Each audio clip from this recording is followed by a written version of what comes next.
சங்கரா மீன் குழம்பு செய்ய போகிறோம். அதுக்கு தேவையான பொருட்கள்: தாளிக்கிறதுக்கு சோம்பு, வெந்தயம், வெங்காயம், தக்காளி, பச்சை மிளகாய், கருவேப்பிலை. மீன் கழுவி சுத்தப்படுத்தி வச்சுருக்கோம். அடுப்பில் கடாய் வச்சு எண்ணெய் ஊற்றிக்கணும். எண்ணெய் சூடானணும் சோம்பு வெந்தயம் போட்டு கருவேப்பிலை வெங்காயத்தை போட்டோம்.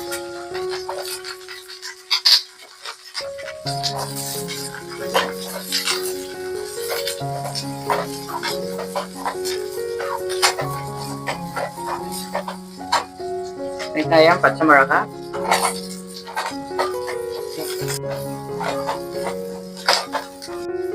வெங்காயம் வதங்கிட்டு தக்காளி சேர்த்துக்கணும். இந்த டைம்ல கொஞ்சம் உப்பு சேர்த்துக்கணும். மஞ்சத்தூள், மிளகாத்தூள் சேர்த்துக்கிறோம்.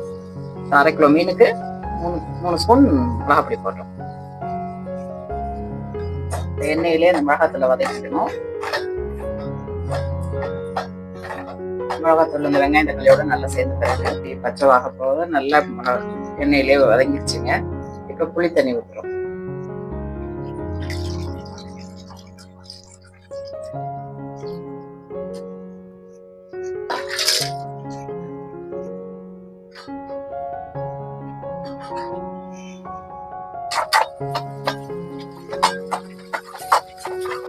இப்போ குழம்பு நல்லா கொதிச்சிருச்சுங்க. எண்ணெய் பிரிஞ்சு வந்துருக்கு பாருங்க. இந்த டைம்ல நம்ம மீனை சேர்த்துக்கணும்.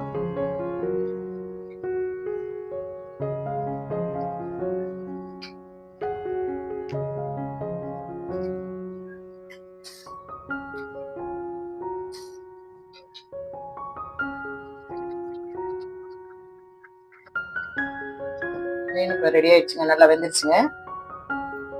இந்த டைம்ல நம்ம கொத்தமல்லி தூவி இறக்கிடலாம். குழம்பு வாசமா கம கமன்னு இருக்கும்.